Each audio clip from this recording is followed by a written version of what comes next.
This audiovisual analysis will be on Jeanne Dielman 23 Quai du Commerce 1080 Brussels.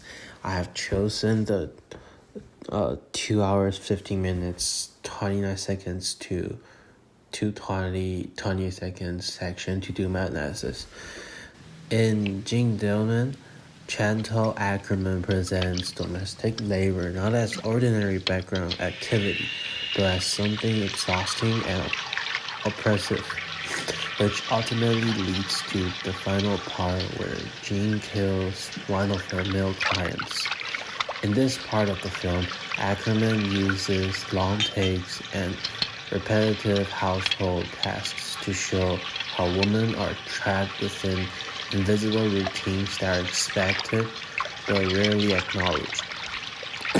In this scene, Jeanne starts doing the dishes after her son Sylvain leaves for work.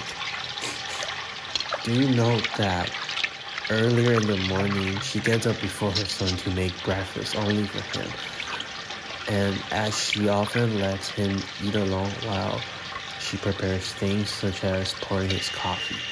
And Jeanne does all of this labor for her son, yet she never actually sits down and drinks breakfast herself with him. This suggests that her role within the household is not to participate, but only to serve. Here, Jeanne does the dishes after her son finishes eating, but note that some bubbles still remain on the first dish, showing that she is starting to break down as the house chores are too mundane and not even for herself.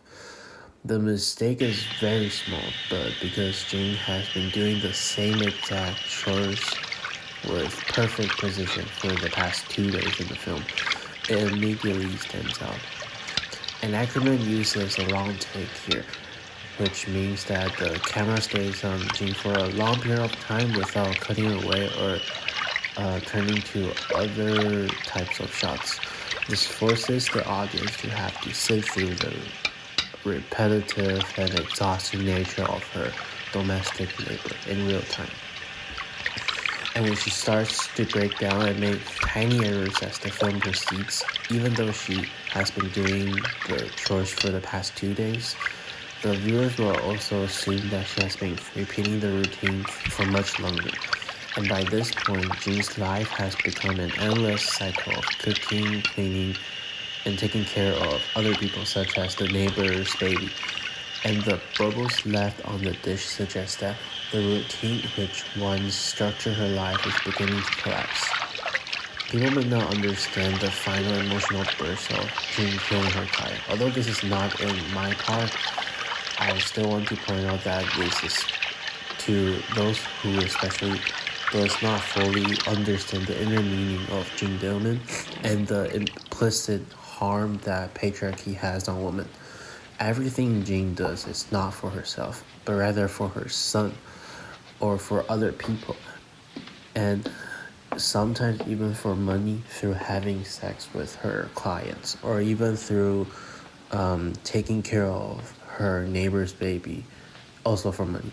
And none of these things contribute much to Jeanne's own life. It is important that Ackerman makes Jeanne a widow because all of these chores are shown even more clearly to not to be done for the comfort of a family, but rather as part of a boring and mundane cycle. And the sex here is not with her husband, and it's with her male clients. And this can be understood as being like she needs money, or maybe it's because of her loneliness. But either way, Jeanne is trapped in a depressing cycle. And I think the director also does a great job using long shots to show how mundane Jeanne's life has become. Without using close-ups to focus on Jeanne's face, Ackerman creates a more critical presentation of Jeanne's emotions because everything she feels remains suppressed. And we have the decision to watch this film, but for Jeanne, it's her life, so she cannot choose to opt out. Jeanne then drops one of the utensils while wiping it. This is another example of her life starting to fall apart, like the soap bubbles left on the dish. The drop utensil is a very small mistake, but in a film that's built around repetition and routine and her perfect precision on every choice, these small mistakes has become very important as it shows how Jeanne can no longer maintain the routine that has been controlling her life. And according to Laura Movie, women in mainstream cinema are often shown through the male gaze, where they mainly exist to be looked or desired. However, Ackerman rejects this in Jeanne Dielman, the film, because even though Jeanne has male clients where she has sex with, she is never filmed in a sexualized way. So everything feels distant. That's also why Ackerman uses long shots. And the routine and the repetitive cycles is exactly what Ackerman wants the audience to feel, because instead of making Jeanne into an object, Ackerman forces the audience to confront the exhausting labor and repetition that define her life. And as Jeanne works on her chores, she is almost like a chess piece in a man's world, where she is constantly doing things that are not for herself. But however, the long takes and the static camera movements make the situation feel distant and unemotional, which forces the audience to think critically about how Jeanne is treated in this society.